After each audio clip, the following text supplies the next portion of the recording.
ಈಗೀಗ white hair common, ಆದರೆ ಚಿಕ್ಕ ಮಕ್ಕಳಿಗೂ ಕೂಡ ಬಿಳಿ ಕೂದಲು ಎಷ್ಟು ಸ್ಟ್ರೇಂಜ್ ಅನಿಸುತ್ತೆ ಅಲ್ವಾ? ಅದೇ ಥರ ಮಾರ್ಕೆಟಿಗೆ ಹೋದ್ವಿ ಅಂದರೆ ಎಷ್ಟೊಂದು ಥರದ ಹೇರ್ ಕಲರು ಡೈಗಳು ಸಿಗುತ್ತೆ. ನಮ್ಮ ತಲೆನಲ್ಲಿ ಅಲ್ಲೊಂದು ಇಲ್ಲೊಂದು ಬಿಳಿ ಕೂದಲು ಆಗಿದೆ ಅಂತ ಹೇಳಿ ಒಂದ್ಸರಿ ಡೈನ ತಂದು ಅಪ್ಲೈ ಮಾಡಿದ್ರೆ ನೆಕ್ಸ್ಟ್ ಟೈಮ್ಗೆ ಅದು 10-20 ಬಿಳಿ ಕೂದಲಾಗಿರುತ್ತೆ. ಅವುಗಳನ್ನು ಕವರ್ ಮಾಡೋದಕ್ಕೆ ಅಂತ ಹೇಳಿ ಮತ್ತೊಂದು ಸಾರಿ ಡೈ ಅಪ್ಲೈ ಮಾಡಿದ್ರೆ ಮತ್ತಷ್ಟು ಜಾಸ್ತಿ ಆಗುತ್ತೆ. ಇದೇ ಥರ ಕಂಟಿನ್ಯೂ ಆಗ್ತಾ ಹೋಗುತ್ತೆ. ಕೊನೆಗೊಂದಿನ ಹೇರ್ ಕಲರು ಅಥವಾ ಡೈ ಇಲ್ಲದೆ ನಾವು ಮನೆಯಿಂದ ಹೊರಗೆ ಹೋಗೋದಕ್ಕೂ ಆಗಲ್ಲ. ಅಷ್ಟೊತ್ತಿಗೆ ನಮ್ಮ ಕೂದಲ ಹೆಲ್ತ್ ಕೂಡ ಹಾಳಾಗೋಗಿರುತ್ತೆ. ಇನ್ನು ಕೆಲವೊಬ್ಬರಿಗೆ ಈ ಡೈನ ರೆಗ್ಯುಲರ್ ಆಗಿ ಯೂಸ್ ಮಾಡೋದ್ರಿಂದ ಕ್ಯಾನ್ಸರ್ ಆಗಿರುವಂಥ ಉದಾಹರಣೆ ಕೂಡ ಇದೆ. ಈ ಮಾರ್ಕೆಟಲ್ಲಿ ಸಿಗುವಂಥ ಡೈ ಅಥವಾ ಹೇರ್ ಕಲರ್ಗಳನ್ನು ಉಪಯೋಗಿಸೋ ಬದಲು ನಮ್ಮ ಹೆಲ್ತನ್ನು ನಾವು ಇಂಪ್ರೂವ್ ಮಾಡ್ಕೊಳ್ತಾ ನ್ಯಾಚುರಲ್ ಆಗಿ ನಮಗಿರೋವಂಥ ವೈಟ್ ಹೇರನ್ನು ಕಲರ್ ಮಾಡ್ತಾ ಬರೋದ್ರಿಂದ ನಮ್ಗೆ ಯಾವ ಕ್ಯಾನ್ಸರ್ ಭಯನೂ ಇರೋದಿಲ್ಲ. ಜೊತೆಗೆ ನಮ್ಮ ಹೇರ್ಗಳು ಕೂಡ ಸ್ಟ್ರಾಂಗ್ ಆಗುತ್ತೆ, ಹೆಲ್ದಿ ಆಗಿರುತ್ತೆ, ಜೊತೆಗೆ ಹೇರ್ ಗ್ರೋತ್ ಕೂಡ ಚೆನ್ನಾಗಾಗುತ್ತಲ್ವಾ?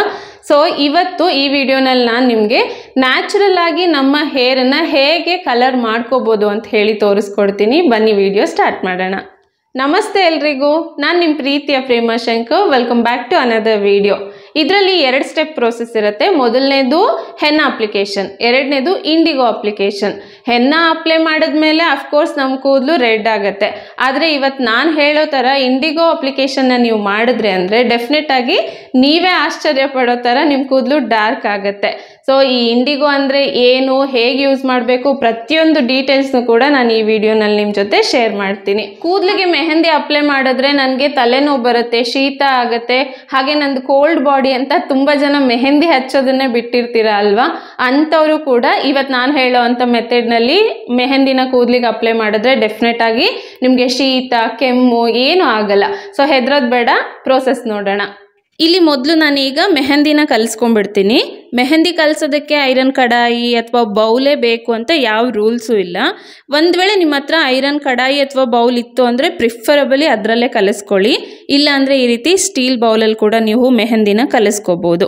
ಹಾಗೆ ನಾನಿಲ್ಲಿ ಯೂಸ್ ಮಾಡ್ತಾ ಇರೋದು ನುಪ್ಪುರು. ನಾನು ರೆಗ್ಯುಲರ್ ಆಗಿ ಇದನ್ನೇ ಯೂಸ್ ಮಾಡ್ತೀನಿ. ಹಾಗೆ ನನಗೆ ಇದೊಂದು ರೀತಿ ಫೇವ್ರೇಟ್ ಮೆಹಂದಿ ಆಗಿಬಿಟ್ಟಿದೆ, ಹಾಗಾಗಿ ಇದನ್ನು ತೋರಿಸ್ತಾ ಇದ್ದೀನಿ. ನೀವು ಕೂಡ ಇದನ್ನೇ ತೊಗೋಬೇಕು ಅಂತ ಕೂಡ ಏನಿಲ್ಲ, ನಿಮಗೆ ಇಷ್ಟ ಆಗಿರೋಂಥ ಮೆಹಂದಿನ ನೀವು ತಗೋಬೋದು. ಬಾಯ್ಸ್ ಆದರೆ ಅವರ ಹೇರ್ಗೆ ಒಂದು 4-5 ಚಮಚದಷ್ಟು ಸಾಕಾಗುತ್ತೆ. ಗರ್ಲ್ಸ್ಗೆ ಅವ್ರ ಹೇರ್ ಲೆಂತನ್ನು ನೋಡಿಕೊಂಡು ಕಲಿಸ್ಕೋಬೇಕಾಗತ್ತೆ. ನೆಕ್ಸ್ಟ್ ಈ ಮೆಹಂದಿ ಜೊತೆ 2 ಮೇನ್ ಇಂಗ್ರೀಡಿಯೆಂಟನ್ನು ಸೇರಿಸಬೇಕು. ಅದರಲ್ಲಿ ಒಂದು ನೀಲಗಿರಿ ಎಣ್ಣೆ. ನೀಲಗಿರಿ ಎಣ್ಣೆನ 2-3 ಹನಿಯಷ್ಟು ಇದರಲ್ಲಿ ಹಾಕಬೇಕು. ಯಾಕೆ ಹಾಕಬೇಕು ಅಂದರೆ ಈಗ ನಾರ್ಮಲ್ ಆಗಿ ನಾವು ಮೆಹಂದಿ ಅಪ್ಲೈ ಮಾಡಿದಾಗ ಶೀತ ಕೆಮ್ಮು ತಲೆನೋವು ಆಗೋದು ಕಾಮನ್ ಅಲ್ವಾ? ಈ ಥರ ನೀಲಗಿರಿ ಎಣ್ಣೆನ 2 ಹನಿ ಹಾಕೋದ್ರಿಂದ ಆ ತೊಂದರೆ ಇರೋದಿಲ್ಲ. ಹಾಗೆ ಇದು ನಮ್ಮ ಹೇರ್ ಗ್ರೋತ್ಗೆ ತುಂಬಾ ಒಳ್ಳೆಯದು. ಇದರಲ್ಲಿ ಆ್ಯಂಟಿ ಇನ್ಫ್ಲಮೇಟರಿ ಪ್ರಾಪರ್ಟಿ ಚೆನ್ನಾಗಿರೋದ್ರಿಂದ ಇದು ನಮ್ಮ ಸ್ಕಾಲ್ಪಲ್ಲಿ ಇಚ್ಚಿನೆಸ್ಸು ಫ್ಲೇಕಿನೆಸ್ ಇದ್ದರೆ ಅದನ್ನು ಕಂಟ್ರೋಲ್ ಮಾಡಿ ಡ್ಯಾಂಡ್ರಫ್ನ ಕಡಿಮೆ ಮಾಡುತ್ತೆ. ಜೊತೆಗೆ ಆಯಿಲ್ನೆಸ್ನ ಕೂಡ ಬ್ಯಾಲೆನ್ಸ್ ಮಾಡುತ್ತೆ. ಹಾಗೆ ತಲೆನಲ್ಲಿ ಏನೇನು ಸಮಸ್ಯೆ ಇದ್ದರೆ ಅದನ್ನು ಕೂಡ ಇದು ಕಡಿಮೆ ಮಾಡುತ್ತೆ. ಒಟ್ಟಿನಲ್ಲಿ ಇದು ನಮ್ಮ ಹೇರ್ ಗ್ರೋತ್ಗೆ ತುಂಬಾ ಒಳ್ಳೆಯದು. ಸೊ ನೆಕ್ಸ್ಟ್ ಇಂಗ್ರೀಡಿಯೆಂಟ್ ಬಂದು ಕ್ಲೋ ಆಯಿಲ್ ಅಂದರೆ ಲವಂಗದ ಎಣ್ಣೆ. ಇದನ್ನು ಒಂದು 2 ಹನಿಯಷ್ಟು ಮೆಹಂದಿ ಜೊತೆ ಹಾಕಿ ಕಲಸಿ ಅಪ್ಲೈ ಮಾಡೋದ್ರಿಂದ ಮೇಯ್ನಾಗಿ ನಮ್ಮ ಹೇರ್ಗೆ ಒಂದು ಒಳ್ಳೆ ಕಲರ್ನ ಕೊಡುತ್ತೆ. ಜೊತೆಗೆ ಇದು ನಮ್ಮ ಸ್ಕಾಲ್ಪ್ ಹೆಲ್ತಿಗಂತೂ ತುಂಬಾ ಒಳ್ಳೆಯದು.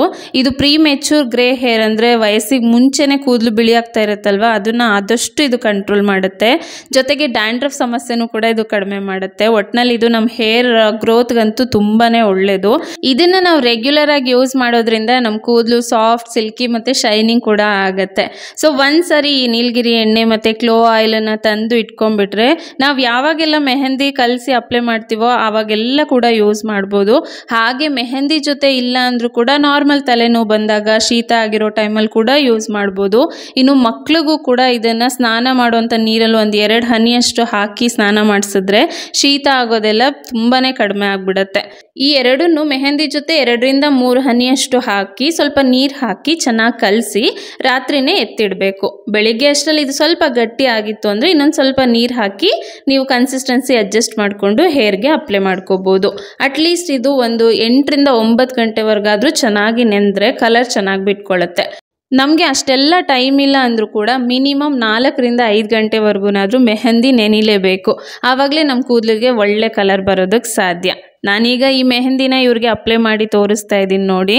ಮೆಹಂದಿ ಅಪ್ಲೈ ಮಾಡಿದ್ಮೇಲೆ ಇವರ ಹೇರ್ ಕಲರ್ ಹೇಗಿರುತ್ತೆ, ಹಾಗೆ ಇಂಡಿಗೋ ಅಪ್ಲೈ ಮಾಡಿದ್ಮೇಲೆ ಇವ್ರ ಹೇರ್ ಕಲರ್ ಹೇಗಿರುತ್ತೆ ಅಂತ ನೀವೇನೇ ಈ ವಿಡಿಯೋನಲ್ಲಿ ಡಿಫ್ರೆನ್ಸ್ ನೋಡ್ಬೋದು. ಅದ್ರ ಮೇಲೆ ನೀವು ಜಡ್ಜ್ ಕೂಡ ಮಾಡ್ಬೋದು ಇದನ್ನು ಅಪ್ಲೈ ಮಾಡಿದ್ರೆ ನಮಗೆ ಎಷ್ಟು ಯೂಸ್ಫುಲ್ ಆಗುತ್ತೆ ಅಂತ ಹೇಳಿ.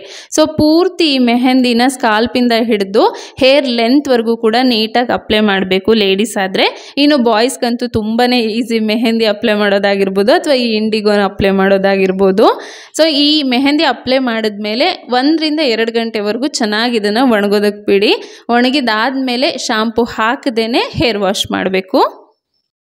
ಫಸ್ಟ್ ಡೇ ಮೆಹಂದಿ ಅಪ್ಲೈ ಮಾಡಿ ಶಾಂಪು ಹಾಕದೇನೆ ಹೇರ್ ವಾಶ್ ಮಾಡಿರ್ತೀರ ಅಲ್ವಾ, ನೆಕ್ಸ್ಟ್ ಡೇ ಈ ಇಂಡಿಗೋ ಪೌಡರ್ನ ಅಪ್ಲೈ ಮಾಡಬೇಕು. ಯಾವ ರೀತಿ ಅಂದರೆ, ಈ ಇಂಡಿಗೋ ಪೌಡರ್ ಬೇಸಿಕಲಿ ಬಂದು ಒಂದು ಎಲೆಯಿಂದ ಆಗಿರುವಂಥದ್ದು. ಈ ಮೆಹಂದಿ ಪೌಡರ್ ಹೇಗೆ ಮೆಹಂದಿ ಎಲೆಯಿಂದ ಆಗುತ್ತೋ ಅದೇ ಥರನೇ ಇಂಡಿಗೋ ಪೌಡರ್ ಕೂಡ ಇಂಡಿಗೋ ಎಲೆಯಿಂದ ಆಗುತ್ತೆ. ನಾನು ಇಲ್ಲಿ ತೋರಿಸ್ತಾ ಇದ್ದೀನಿ ನೋಡಿ, ಈ ರೀತಿ ಈ ಎಲೆ ಇರುತ್ತೆ. ಇದನ್ನು ಚೆನ್ನಾಗಿ ಒಣಗಿಸಿ ಇದ್ರ ಪೌಡರ್ನ ಮಾಡ್ತಾರೆ. ಸೊ ಮೆಹಂದಿ ಕೂಡ ನ್ಯಾಚುರಲ್ ಆಗಿರುವಂಥದ್ದು, ಈ ಇಂಡಿಗೋ ಕೂಡ ನ್ಯಾಚುರಲ್ ಆಗಿರುವಂಥದ್ದು. ಇದರಲ್ಲಿ ಯಾವುದೇ ರೀತಿಯ ಕೆಮಿಕಲ್ ಆ್ಯಡ್ ಆಗಿರೋದಿಲ್ಲ. ಇನ್ನು ಮೆಹಂದಿನ ನಾವು ಕಲಿಸಿದಾಗ ಅದ್ರ ಕಲರ್ ಸ್ವಲ್ಪ ಡಾರ್ಕ್ ಆಗಿರುತ್ತೆ, ಈ ಇಂಡಿಗೋನ ಕಲಿಸಿದಾಗ ಸ್ವಲ್ಪ ಗ್ರೀನಿಶ್ ಆಗಿರುತ್ತೆ. ಇದರಲ್ಲಿ ನಿಮಗೆ ಡಿಫ್ರೆನ್ಸ್ ಈಸಿಯಾಗಿ ಗೊತ್ತಾಗುತ್ತೆ. ಸೊ ಈಗ ಒಂದು ಬೌಲಲ್ಲಿ 4 ರಿಂದ 5 ಚಮಚದಷ್ಟು ಈ ಇಂಡಿಗೋ ಪೌಡರ್ನ ಹಾಕ್ಕೊಂಡು ಇದಕ್ಕೆ ಸ್ವಲ್ಪ ಬೆಚ್ಚಗಿರುವಂಥ ನೀರನ್ನ ಹಾಕಿ ಚೆನ್ನಾಗಿ ಕಲಿಸ್ಕೊಳ್ತೀನಿ. ಇಂಡಿಗೋ ಪೌಡರ್ ಕಲಿಸುವಾಗ ಮೇಯ್ನಾಗಿ ಇದನ್ನು ನೆನ್ಪಿಡಬೇಕು, ಸ್ವಲ್ಪ ಬೆಚ್ಚಗಿರುವಂಥ ನೀರನ್ನೇ ಹಾಕಿ ಕಲಿಸ್ಬೇಕು. ನಾರ್ಮಲ್ ನೀರನ್ನ ಹಾಕಿದ್ರೆ ಕಲರ್ ಚೆನ್ನಾಗಿ ಬಿಟ್ಕೊಳ್ಳೋದಿಲ್ಲ. ಸೊ ಈ ಪೇಸ್ಟ್ ರೆಡಿ ಆಯ್ತಲ್ವಾ, ಇದನ್ನು ಕೂಡ ನಾವು ಮೆಹಂದಿ ಹೇಗೆ ಅಪ್ಲೈ ಮಾಡಿದ್ವಲ್ವಾ ಅದೇ ಥರನೇ ಅಪ್ಲೈ ಮಾಡಬೇಕು. ಅಂದರೆ ಸ್ಕಾಲ್ಪಿಂದ ಹಿಡಿದು ಹೇರ್ ಲೆಂತ್ಗೆಲ್ಲ ನೀಟಾಗಿ ಅಪ್ಲೈ ಮಾಡಬೇಕು. ಮೆಹಂದಿ ಅಪ್ಲೈ ಮಾಡಿದ್ಮೇಲೆ ಇವರ ಹೇರ್ ಕಲರ್ನ ನೀವು ನೋಡ್ಬೋದು. ಇದ್ರ ಮೇಲ್ಗಡೆನೆ ನಾನೀಗ ಇಂಡಿಗೋ ಪೇಸ್ಟ್ನ ಕೂಡ ಅಪ್ಲೈ ಮಾಡ್ತಾ ಇದ್ದೀನಿ. ಎಲ್ಲಿ ನಮಗೆ ಜಾಸ್ತಿ ವೈಟ್ ಹೇರ್ ಇರುತ್ತೆ ಅಲ್ವಾ, ಅಲ್ಲಿ ಸ್ವಲ್ಪ ಕಾನ್ಸಂಟ್ರೇಟ್ ಮಾಡಿ ಈ ಪೇಸ್ಟ್ಗಳನ್ನು ಅಪ್ಲೈ ಮಾಡಿದ್ರೆ ಒಳ್ಳೆ ಕಲರ್ ನಮಗೆ ಸಿಗುತ್ತೆ. ಒಟ್ಟಿನಲ್ಲಿ ಸ್ಕಾಲ್ಪಿಂದ ಹಿಡಿದು ಹೇರ್ ಲೆಂತ್ ಪೂರ್ತಿಯಾಗಿ ನಾವು ಈ ಪೇಸ್ಟನ್ನು ಅಪ್ಲೈ ಮಾಡ್ಕೋಬೇಕು. ಇದನ್ನು ಅಪ್ಲೈ ಮಾಡಿದ್ಮೇಲೂ ಕೂಡ 1 ರಿಂದ 2 ಗಂಟೆ ಹೊತ್ತು ಹಾಗೆ ಬಿಟ್ಟು ನೆಕ್ಸ್ಟ್ ನಾರ್ಮಲ್ ನೀರಿನಲ್ಲೇ ಶಾಂಪು ಹಾಕದೆ ಇವತ್ತು ಕೂಡ ಹೇರ್ ವಾಶ್ನ ಮಾಡಬೇಕು. ಸೊ 1 ದಿನ 2 ದಿನ ಬಿಟ್ಟರೆ ಇದು ಇನ್ನೂ ಡಾರ್ಕ್ ಆಗುತ್ತೆ. ನಾನಿಲ್ಲಿ ಹೇರ್ ವಾಶ್ ಮಾಡಿ ಕೂದಲು ಒಣಗಿದ ತಕ್ಷಣ ಇಮಿಡಿಯೇಟ್ ಆಗಿ ವಿಡಿಯೋ ಮಾಡಿ ತೋರಿಸ್ತಾ ಇದ್ದೀನಿ. ರಿಸಲ್ಟ್ ಹೇಗಿದೆ ಅನ್ನೋದು ನಿಮ್ಮ ಕಣ್ಮುಂದೆನೇ ಇದೆ. ಸೊ ಡಿಫ್ರೆನ್ಸ್ ಈಸಿಯಾಗಿ ಗೊತ್ತಾಗ್ತಾ ಇದೆ ಅಲ್ವಾ. ಫಸ್ಟ್ ಅಪ್ಲಿಕೇಶನಲ್ಲೇ ಈ ರೀತಿ ಆಲ್ಮೋಸ್ಟ್ 70 to 80% ಅಷ್ಟು ಗ್ರೇ ಹೇರ್ ಕವರ್ ಆಗಿದೆ ಅಲ್ವಾ. ಸೊ ಸ್ಟಾರ್ಟಿಂಗಲ್ಲಿ ಒಂದು 3 ರಿಂದ 4 ಟೈಮು ಈ 2 ಸ್ಟೆಪ್ಗಳನ್ನು 15 ದಿನಕ್ಕೊಂದ್ಸರಿ ಅಥವಾ 20 ದಿನಕ್ಕೊಂದ್ಸರಿ ಮಾಡ್ಕೊಳ್ಳಿ. ಅದಾದಮೇಲೆ ತಿಂಗಳಿಗೆ ಒಂದ್ಸರಿ ಅಥವಾ 2 ತಿಂಗಳಿಗೆ ಒಂದ್ಸರಿ ಈ ಸ್ಟೆಪ್ಗಳನ್ನು ಫಾಲೋ ಮಾಡಿದ್ರು ಸಾಕು. ವೈಟ್ ಹೇರ್ ಸಮಸ್ಯೆನ ಕಂಪ್ಲೀಟ್ ಆಗಿ ನಾವು ಕಡಿಮೆ ಮಾಡ್ಕೋಬೋದು. ಸುಮ್ಮನೆ ಆ ಕೆಮಿಕಲ್ ಇರುವಂಥ ಡೈ ಅಥವಾ ಹೇರ್ ಕಲರ್ಗಳ ಹಿಂದೆ ಹೋಗಿ ನಮ್ಗೆ ಇಲ್ಲದೆ ಇರೋ ಪ್ರಾಬ್ಲಮ್ಗಳನ್ನು ನಾವೇ ತಂದ್ಕೊಳ್ಳೋ ಬದಲು ಈ ರೀತಿ ನ್ಯಾಚುರಲ್ ಇಂಗ್ರೀಡಿಯೆಂಟ್ಸ್ಗಳನ್ನು ಯೂಸ್ ಮಾಡಿ ಗ್ರೇ ಹೇರ್ನ ಈಸಿಯಾಗಿ ನಾವು ಕವರ್ ಮಾಡ್ಕೋಬೋದು. ಇದರಿಂದ ಹೇರ್ ಗ್ರೋತ್ ಕೂಡ ಚೆನ್ನಾಗಾಗುತ್ತೆ, ನಮ್ಮ ಹೆಲ್ತ್ ಮತ್ತು ಹೇರ್ ಹೆಲ್ತ್ ಎರಡೂ ಕೂಡ ಚೆನ್ನಾಗಿರುತ್ತೆ. ಇನ್ನು ಇದನ್ನು ಚಿಕ್ಕ ಮಕ್ಕಳಿಂದ ಹಿಡಿದು ದೊಡ್ಡೋರವರೆಗೂ ಯಾರು ಬೇಕಾದರೂ ಯೂಸ್ ಮಾಡ್ಬೋದು. ಎಲ್ಲರಿಗೂ ಈಕ್ವಲ್ ರಿಸಲ್ಟನ್ನೇ ಇದು ಕೊಡುತ್ತೆ. ಇನ್ನು ಇದ್ರ ಜೊತೆಗೆ ಹೆಲ್ದಿ ಆಗಿರುವಂಥ ಆಹಾರ ತಿನ್ನೋದನ್ನು ಕೂಡ ಅಭ್ಯಾಸ ಮಾಡ್ಕೊಳ್ಳಿ. ಬೆಳಿಗ್ಗೆ ಎದ್ದು ಖಾಲಿ ಹೊಟ್ಟೆನಲ್ಲಿ ಆಮ್ಲ ಜ್ಯೂಸ್ ಕುಡಿಯೋದಾಗಿರ್ಬೋದು ಅಥವಾ ಕರಿಬೇವನ್ನ ಜಗದು ತಿನ್ನೋದಾಗಿರ್ಬೋದು, ಇದೆರಡೂ ಕೂಡ ಗ್ರೇ ಹೇರ್ ಆಗೋದನ್ನ ಕಂಟ್ರೋಲ್ ಮಾಡುತ್ತೆ. ನೋಡಿದ್ರಿ ಅಲ್ವಾ 2 ಸ್ಟೆಪ್ಸ್ಗಳು ಎಷ್ಟು ಸಿಂಪಲ್ ಆಗಿತ್ತು ಅಂತ ಹೇಳಿ. ಐ ಹೋಪ್ ಇವತ್ತಿನ ಈ ವಿಡಿಯೋ ನಿಮ್ಮೆಲ್ರಿಗೂ ಇಷ್ಟ ಆಗಿದೆ ಅಂತ ಅನ್ಕೊಳ್ತೀನಿ. ಇಷ್ಟ ಆದರೆ ಗೊತ್ತಲ್ವಾ, ವಿಡಿಯೋನ ಲೈಕ್ ಮಾಡಿ, ಹಾಗೆ ನಿಮ್ಮ ಫ್ರೆಂಡ್ಸ್ ಮತ್ತು ಫ್ಯಾಮಿಲಿ ಮೆಂಬರ್ಸ್ ಜೊತೆಗೂ ಕೂಡ ಆದಷ್ಟು ವಿಡಿಯೋನ ಶೇರ್ ಮಾಡಿ. ಜಾಸ್ತಿ ವ್ಯೂಸ್ ಆದಷ್ಟು ನನಗೂ ಕೂಡ ಒಂದೊಳ್ಳೆ ಮೋಟಿವೇಶನ್ ಸಿಗುತ್ತೆ ಈ ರೀತಿ ಇನ್ಫಾರ್ಮೇಟಿವ್ ವಿಡಿಯೋಸ್ಗಳನ್ನು ನಿಮ್ಮ ಜೊತೆ ಶೇರ್ ಮಾಡೋದಕ್ಕೆ. ಹಾಗೇನೆ ಫಸ್ಟ್ ಟೈಮ್ ನೀವು ನಮ್ಮ ಚಾನಲಲ್ಲಿ ವಿಡಿಯೋ ನೋಡ್ತಾ ಇದ್ರೆ ಪ್ಲೀಸ್ ಚಾನಲನ್ನು ಸಬ್ಸ್ಕ್ರೈಬ್ ಮಾಡಿಕೊಂಡು ಪಕ್ಕದಲ್ಲಿರುವಂಥ ಬೆಲ್ ಐಕಾನ್ನ ತಪ್ಪದೆ ಕ್ಲಿಕ್ ಮಾಡಿ.